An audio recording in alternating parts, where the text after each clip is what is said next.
నాకు ఒకటి అర్థం కానిది ఏంటంటే అవార్డును బట్టి వ్యక్తికి గౌరవం వస్తుందా, వ్యక్తిని బట్టి అవార్డు గౌరవం వస్తుందా అన్నది. నిన్న సినిమా వాళ్ళకి సంబంధించి చూస్తే నాకు అదే అనిపించింది.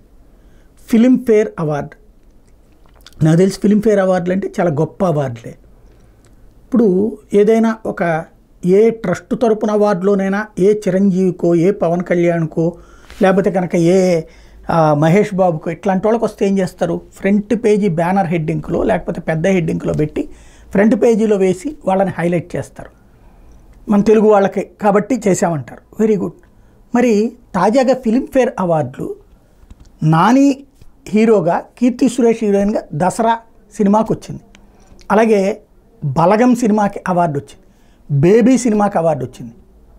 ఫిలింఫేర్ అవార్డులు, ఫిలింఫేర్ అవార్డులు అంటే సినిమా రంగంలో అవి అత్యున్నతమైనటువంటి అవార్డు. ఆ అవార్డులు అంటే టాప్ 3లో వేసుకోవచ్చు అవార్డు. అట్లాంటి అవార్డులని పేర్లు లోపల ఫిల్మ్ పేజీలో ఓ మొక్క రాసుకొచ్చారు, ఓ 2 ఫోటోలు వేసి. అంతే తప్పించి ఆ డైరెక్టర్లు ఎంత కష్టపడి చేశారు. వేణు లాంటి కమెడియన్ ఒక డైరెక్టర్గా ఎంత సక్సెస్ అయ్యాడు. వాళ్ళకి 2 అవార్డులు వచ్చినాయి, వీళ్ళకి 5 అవార్డులు వచ్చినాయి. నానికి కీర్తి సురేష్కి అవార్డులు వచ్చినాయి. నాని చిన్న హీరో కాబట్టి అనుకుంటా. వాస్తవంగా అభిమానుల్లో నానికి మంచి ఆదరణ. అయితే ఓ రకంగా చిరంజీవి వాళ్ళతో కంపేర్ చేయలేం. అలాగని చెప్పి అదముడేం కాదే, ఎవరు హీరోలైనా సరే సక్సెస్సే కదా, హీరోనే కదా.